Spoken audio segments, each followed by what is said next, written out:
1 de João 5, 13 a 19. O tema é o que está aí na tua Bíblia, provavelmente, se for a Almeida, revista e atualizada, o poder da intercessão. Eu lerei, os irmãos acompanharão, e eu peço que você abra a tua Bíblia, porque eu quero focar aqui nos primeiros versículos na introdução desse capítulo 5, e aí seria importante você ficar com a Bíblia aberta, porque na introdução eu vou comentar rapidamente sobre esses 5 versículos. Verso 13: Estas coisas vos escrevi, a fim de saberdes que tendes a vida eterna, a vós outros que credes em o nome do Filho de Deus. E esta é a confiança que temos para com Ele, que se pedirmos alguma coisa segundo a sua vontade, Ele nos ouve. E se sabemos que Ele nos ouve quanto ao que lhe pedimos, estamos certos de que obtemos os pedidos que lhe temos feito. Jaz no maligno. Quero fazer uma breve oração também. Deus bendito, nosso Pai, louvado e exaltado seja o teu nome por esta palavra do Senhor, palavra confortadora, palavra que vem a nós para nos fazer alegrarmos com o Senhor. Nós nos alegramos contigo, ó Pai, por esta bênção desse texto, pela bênção da salvação, pela bênção da certeza de vida eterna.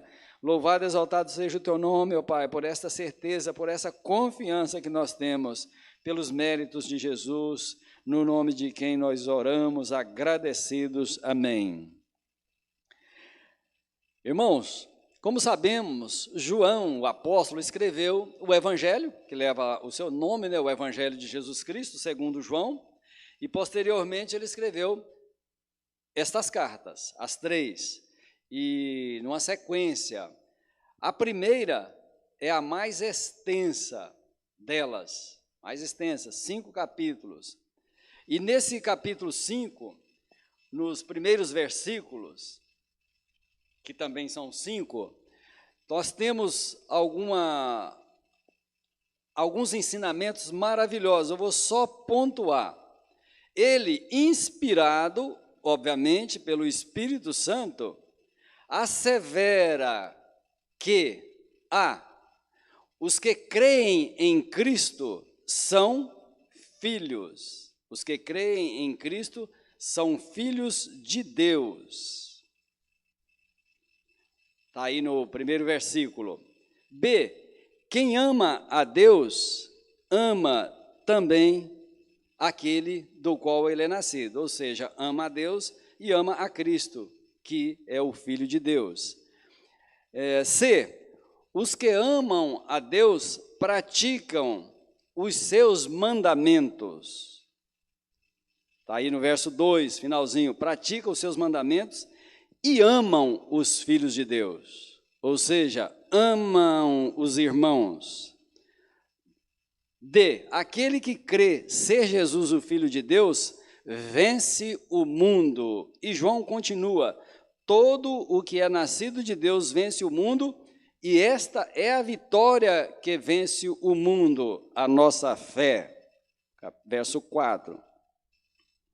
E quem é que vence o mundo? Ele mesmo responde, aquele que crê ser Jesus o Filho de Deus. Crer aqui não é crer apenas cognitivamente, mas é crer segundo as Escrituras, né? O crer aqui tem as suas implicações.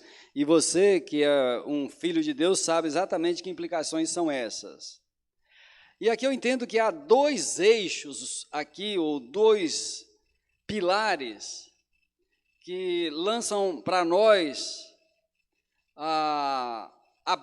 é um pilar, na verdade, que a base é o fundamento que é Cristo. E esses pilares são a fé e o amor. Esses 2 pilares são imprescindíveis, são indispensáveis à prática da intercessão. Porque o poder da intercessão não está em nós. mas muito pode a oração do justo pela sua eficácia. Também vem da parte de Deus. E além disso, além dessa parte introdutória, focando os 5 primeiros versículos, eu e você precisamos, primeiro, saber que temos a vida eterna. Verso 13. Se tiver aí verso 1, por favor, acrescenta um 3 se for possível, Elias. Lá no esboço está errado, é verso 13, faltou o 3 aí. Estas coisas vos escrevi a fim de saberdes que tendes a vida eterna.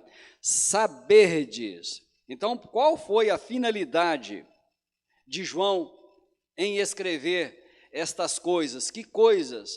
Tudo o que ele escreveu nesses 5 capítulos, né? Ele já está aqui na conclusão. Então, o que ele escreveu para trás aqui foi para que os filhinhos, João usa essa expressão filhinhos nessa carta 8 vezes. Daqui a pouco eu vou chegar lá e farei questão de ler todos os 8 versículos. Estas coisas vos escrevi a fim de saberdes que tendes a vida eterna. E observe o verbo ter. Esse verbo, na forma em que ele está, ele dá certeza, a fim de saberdes que tendes. Não, talvez terá, talvez se você praticar bem aí a sua religião, a sua relação com Deus. Não, tendes a vida eterna. Isso confere com o próprio evangelho que João escreveu, o evangelho de Jesus Cristo, escrevendo o que Jesus dissera. Em verdade vos digo, todo aquele que ouve a minha palavra tem a vida eterna, não entra em juízo, mas passou da morte para a vida. Está registrado em João 5, 24. E esse pastor João foi pastor quando escreveu por volta aí do ano 90, né, ano 90, a última década aí do primeiro século, foi a época em que ele escreveu. Segundo os estudiosos, foi em torno, por volta do ano 90. E esse pastor João carinhosamente escreve aos filhinhos da igreja em Éfeso. Ele pastoreou lá e já estava ali com a idade avançada, e escreve e chamando-os de filhinhos. Irmãos, no evangelho que João escreveu, o evangelho segundo João, João utiliza esse termo filhinhos uma vez no evangelho. Está lá em João 13, 33. Nesta carta, ele, conforme já falei, utiliza essa palavra, esse termo filhinhos, 8 vezes. E você pode conferir comigo aqui nessa carta, tá? João, essa primeira carta de João, no capítulo 2, verso 1. Tá assim: filhinhos meus, estas coisas vos escrevo. Ele estava escrevendo, né? Fica tão claro aqui. Estas coisas vos escrevo. Está no presente. Para que não pequeis. Para que não pequeis. Aí seria bom você ler o capítulo 1, depois ler o 2 e arrematar isso. Talvez você possa fazer isso antes de dormir hoje ou amanhã. Filhinhos meus, estas coisas vos escrevo para que não pequeis. Aí tem a questão do advogado, que é Cristo, ele dá a instrução. Versículo 12, filhinhos, eu vos escrevo, está no presente, porque os vossos pecados são perdoados por causa do seu nome, nome de Jesus. Verso 14, filhinhos, eu vos escrevi, já está aqui no passado, porque conheceis o Pai. Aí ele vai se dirigir também aos pais e vai se dirigir também aos jovens. E depois no verso 18, filhinhos, já é a última hora, e como ouvistes que vem o anticristo, também agora muitos anticristos têm surgido, pelo que conhecemos que é a última hora. E ele prossegue, verso 28, filhinhos, agora, pois, permanecei nele, em Cristo, para que quando ele se manifestar, tenhamos confiança e dele não nos afastemos, envergonhados na sua vinda. Verso 28, então, do capítulo 2. Capítulo 3, verso 7. Filhinhos, não vos deixeis enganar por ninguém. Aquele que pratica a justiça é justo, assim como ele é justo, Cristo é justo.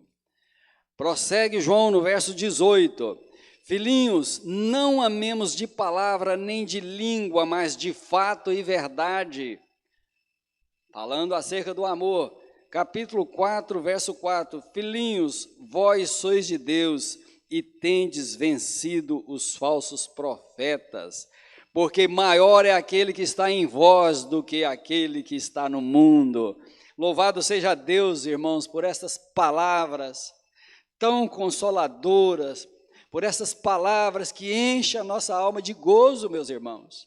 Enche mesmo de gozo, porque isso aqui é de uma profundidade tremenda, além do amor fraternal de João, fraternal, paterno de João para com os da sua igreja, as suas ovelhas, os seus filhinhos, esse carinho dele para com as suas ovelhas, para com toda a igreja, e esta palavra, sendo palavra de Deus, para mim e para você, é uma palavra confortadora, que traz segurança, que nos traz a certeza de que a nossa vida está em Cristo.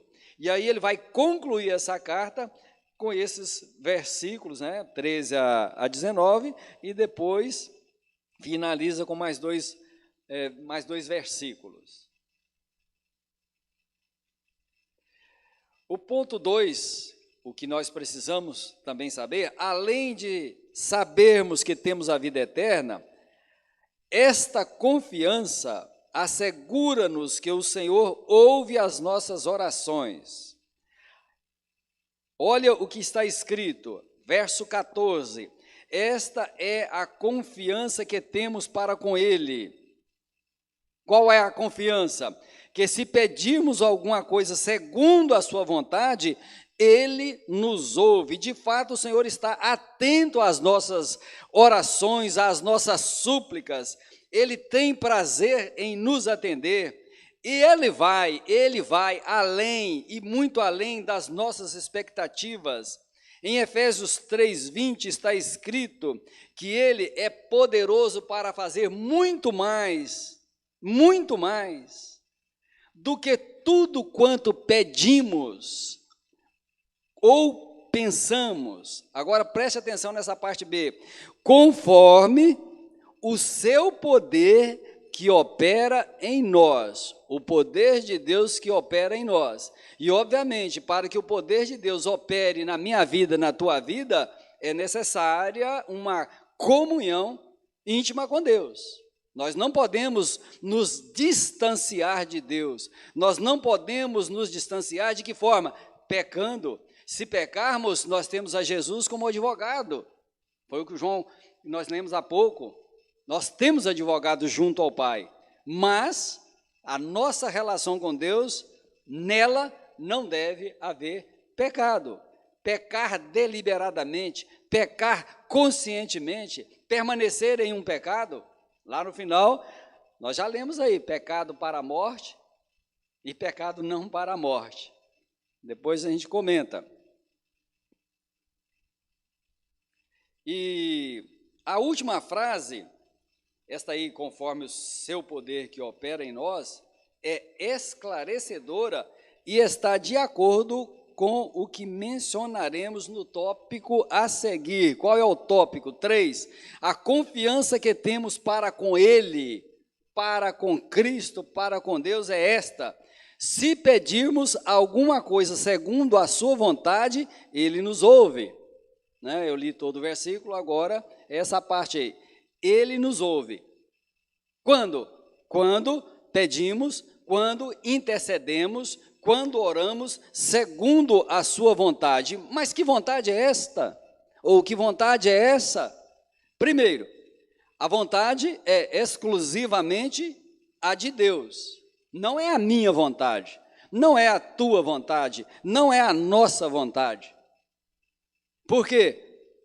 Por várias razões. Uma delas é que o nosso coração é enganoso. Muito enganoso. Segundo, se Deus nos responde conforme a sua vontade, temos na expressão segundo a sua vontade uma chave estratégica a ser empregadas nos nossos atos intercessórios. Deus nos responde segundo a sua vontade. A vontade geral de Deus é toda a sua revelação. Deus se revelou por meio da sua palavra. Deus se revelou por meio de Cristo. Cristo foi o ápice da revelação quando do seu ministério terreno. Nasceu, cresceu, aos 30 anos começou o seu ministério, e esse Cristo, revelando as coisas do Pai, revelando o próprio Pai, aquele que me vê a mim, vê o Pai que me enviou.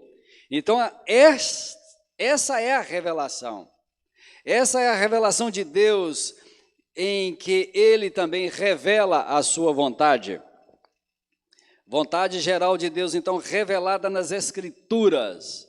A vontade de Deus específica, aí é outra história, nós não vamos abordar aqui. Vamos nos ater a essa vontade de Deus estabelecida por Ele mesmo pelas Escrituras. A sua revelação foi escrita. Então, nós devemos nos alinhar com a Escritura Sagrada, a fim de que as nossas orações, as nossas súplicas, as nossas intercessões sejam respaldadas nelas. Não podemos nos respaldar em outras fontes, mas nas Escrituras. É óbvio que nós fazemos orações que a gente, às vezes, nós não estamos nem pensando na Bíblia, diretamente num texto assim, talvez não.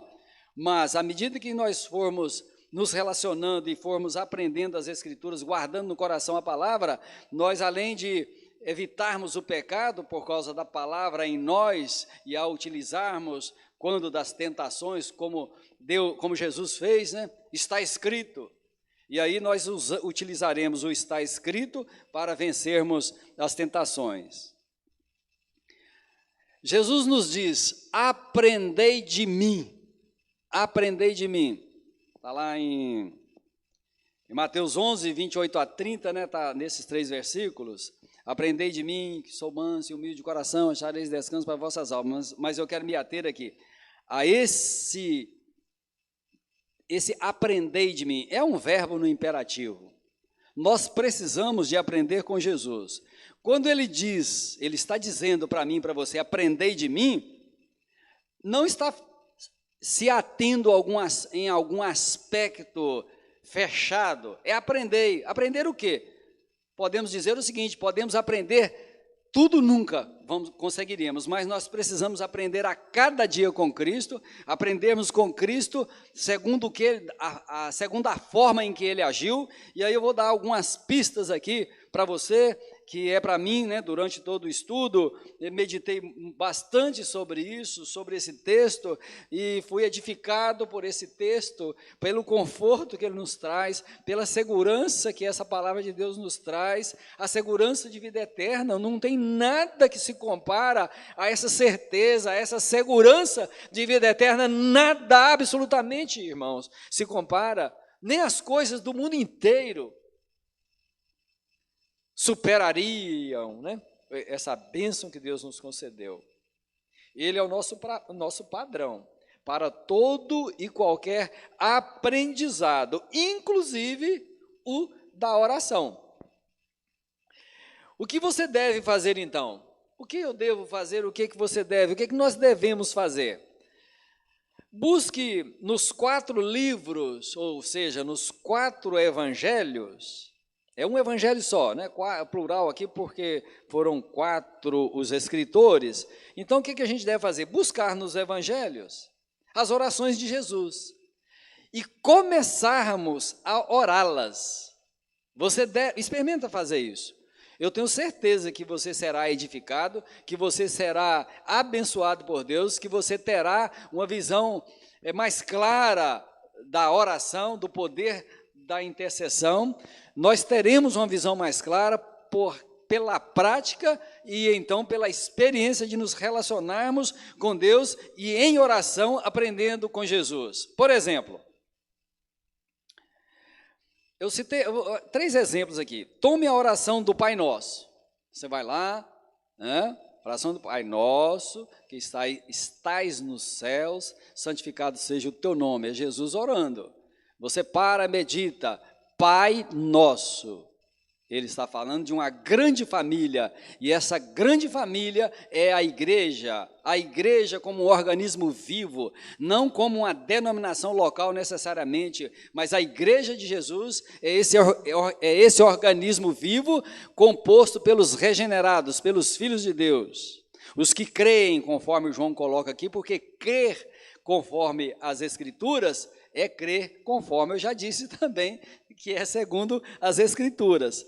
Então você pode se estender nessa oração e ir meditando, porque eu não vou aqui comentar toda a oração, mas esse Pai Nosso, falando de uma grande família, santificado seja o teu nome, você ora assim e pensa, meu Deus, para que o nome do Senhor seja santificado na minha vida, necessário se faz que a minha vida seja irrepreensível. E aí você avalie-se diante de Deus, e se a tua vida e se você estiver passando por um tempo em que você precisaria ter uma disciplina, né? Aí você avalie-se, santificado seja o teu nome, segundo a minha vida, porque as pessoas estão de olho em nós.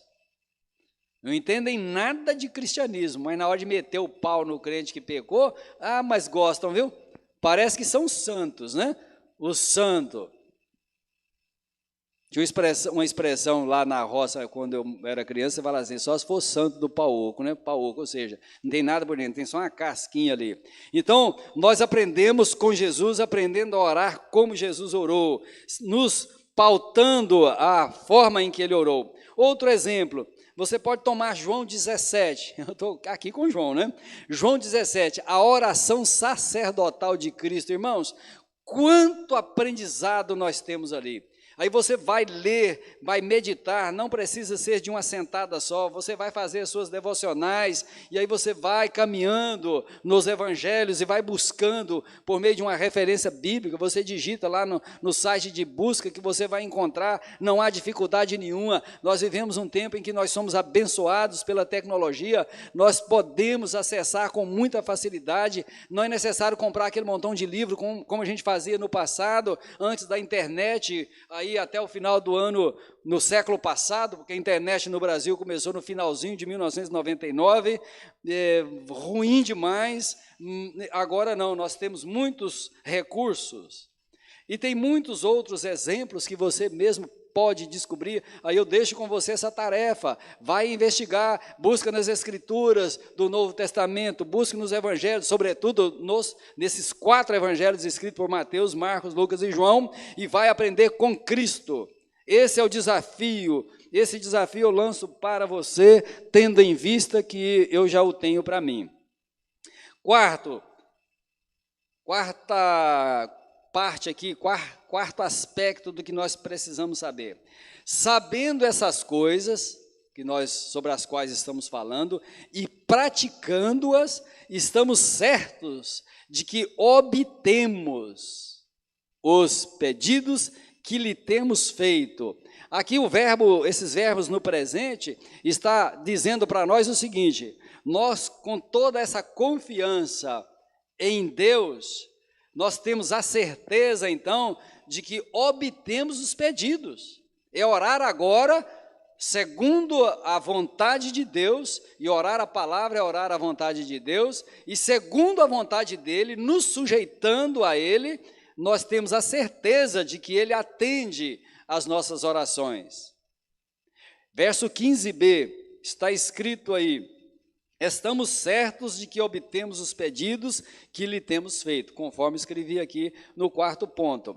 Essa certeza é consequência da nossa relação de obediência a Deus. Isso aqui não é algo que vai acontecer simplesmente de uma hora para outra, com o meu relaxamento, com o teu relaxamento em relação às Escrituras e da relação com Deus. Absolutamente não. Essa certeza é consequência da nossa relação de obediência a Deus, bem como de obediência aos seus mandamentos, ou seja, obediência à palavra de Deus. A nossa obediência a Deus deve ser de forma irrestrita, completa, embora sejamos pecadores, embora desobedecemos algumas vezes, sei lá, muitas vezes, mas nós temos que ir trabalhando, precisamos trabalhar essas questões em nós, individualmente, orar, interceder, para que o agir de Deus ocorra no seio da igreja, na vida dos irmãos, intercedendo por eles, porque se nós amamos a Deus sobre todas as coisas, a palavra de Deus está em nós e nós amamos os irmãos, essas duas colunas que coloquei lá, embasada aqui nos 5 primeiros versículos do capítulo 5, vai nos impulsionar. Então nós vimos que a fé e o amor a Deus e aos irmãos são esses pilares da constatação prática do poder da intercessão. O poder da intercessão pode ser, sim, constatada por todos nós, se e somente se tivermos um relacionamento estreito com Deus. E esse relacionamento vai estreitando-se à medida que nos relacionamos com Ele, à medida em que procuramos abandonar todo tipo de pecado, buscar o crescimento em maturidade, buscar a santificação. E por falar em santificação, em Hebreus 11:6, está escrito que, de fato, sem fé é impossível agradar a Deus. Então, a fé e o amor estão intimamente ligados, e o amor é o vínculo da perfeição. Também está escrito em Colossenses 3, né? Está escrito acerca desse amor como o vínculo da perfeição. Amar a Deus sobre todas as coisas e amar as pessoas com ternos afetos de misericórdia. Essa palavra está em Colossenses 3 também, tá? Aqui bem próximo do versículo 14, não coloquei aqui, mas está lá, é o mesmo versículo, é no início dele, e do 14. Então, amar a Deus sobre todas as coisas e amar as pessoas com ternos afetos de misericórdia são também imprescindíveis à prática da intercessão. Irmãos, é muito fácil deduzir isso aqui. Imagine, pense bem, se você não ama um irmão a quem você vê, de que maneira que você vai amar a Deus a quem você não vê? Nós somos advertidos por João acerca disso. Agora, por outro lado, se eu amo a Deus sobre todas as coisas, eu amo os meus irmãos, porque o nascido de Deus ama os irmãos, já vimos isso. Obviamente, esses ternos afetos de misericórdia são imprescindíveis à intercessão, conforme esse poder que opera em nós. Então, as diretrizes da palavra são claros, são muito claros. Não tem como depois, é que eu não estou sabendo já, mas não, está tudo claro aí. Depois você pode meditar de novo aí no texto. Quinto ponto, há aqui na palavra uma séria advertência acerca do pecado e acerca da intercessão. Versos 16 e 17. Diz assim: sobre o pecado para a morte e para a vida, já comentei, assim, citei, daqui a pouco a gente fala nesse 17 e 18 aqui. Toda injustiça, não, meus irmãos, 16 e 17, se alguém vir a seu irmão cometer pecado, não para a morte, pedirá e Deus lhe dará vida, aos que não pecam para a morte. Há pecado para a morte, por esse não digo que rogue. Nesses versículos, irmãos, vemos o contraste entre pecado para a morte e pecado não para a morte. E eu recorri a MacArthur, eu fiz aqui não a citação direta, mas uma síntese. Ele diz o seguinte, que o escritor João fez essa distinção, e que essa distinção não pode nos levar a querer identificar um tipo de pecado mortal ou não mortal. Não cabe a mim, não cabe a você, não compete a nós ficar procurando pecado mortal por causa desse texto, em ninguém. Não é tarefa minha, não é tarefa tua, não é tarefa nossa. Pois nem todos os pecados, diz assim então MacArthur, são julgados por Deus da mesma maneira. Aí a explicação é a seguinte, que assim Deus pode pôr fim à vida de um cristão que não se arrepende de algum pecado, e aqui não é um pecado particular desses horrendos, não. Pecado que às vezes o cristão está cometendo, não abandona, e aí a visão de MacArthur, eu tentei aqui me alinhar com ele, e fiquei pensando, orando e tal, e é o seguinte, eu vou ficar com MacArthur no seu comentário. Aspas, não se arrepender do pecado, nem abandoná-lo, no final, poderá levar esse cristão à morte física, como um juízo de Deus. Só que, conforme ele já comentara, Deus não trata assim ele não trata assim com todos. Isso é da economia dele, é segundo a vontade dele, é segundo o querer dele, ele ceifar uma vida, por exemplo, nesse sentido, para a morte aqui, não está falando de morte eterna, não está falando de ir para o inferno, é matar mesmo, é ceifar a vida desse pecador cristão, e aí está cristão, né? Cristão, eu entendo que cristão é o regenerado, é o cristão de verdade. Cristão, porque cristão tem muita gente falando que é cristão e não tem nada a ver com o evangelho.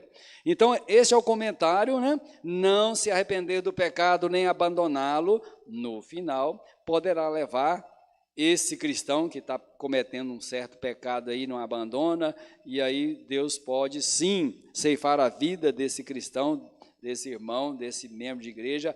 Aí ele cita vários textos, né? Cita Paulo aos Coríntios, quando daquele pecado de incesto, qual foi a atitude de Paulo para com aquele membro da igreja, e outros textos eu não quis assinalar aqui, porque é só uma pincelada mesmo. Conforme a parte A do versículo 16, se alguém vir a seu irmão cometer pecado, não para a morte, pedirá a quem? A Deus, e Deus lhe dará vida, ou seja, manterá a vida dele. E para esse, então, nós podemos orar, nós devemos orar. Então, o que a gente fala? O que eu farei? O que você fará vendo um irmão pecar? E esse pecado, não é lógico, você não está ali investigando se é ou se não é. Você vai ter com ele, pode até utilizar, nós podemos lançar a mão do Evangelho de Mateus, capítulo 18, versos 15 em diante ali. Se o teu irmão pecar, vai ter com ele. Se ele te ouvir, ganhaste o irmão. Aí tem um segundo passo e um terceiro passo. Então, a gente pede a Deus e Deus concede, né, mantém a vida desse irmão. Mas quanto aos que pecam para a morte, há pecado para a morte, quanto a esses, a palavra nos diz aqui, e por esse não digo que rogue. Não digo que rogue. Então fica assim, parece que é uma palavra de João mesmo, né? Por esse não digo que rogue. A parte A do verso 18 diz assim, sabemos que todo aquele que é nascido de Deus não vive em pecado. Antes, aquele que nasceu de Deus, Deus o guarda e o maligno não lhe toca. Então, essa última parte aqui, essa última certeza, né, vamos considerar aqui duas certezas no finalzinho desse texto, é que todo aquele que é nascido de Deus, além de não viver em pecado, conforme lemos aqui no verso 18, é vitorioso sobre o maligno. Irmãos, nós somos vitoriosos sobre o pecado e sobre o maligno. E o maligno não pode nos tocar.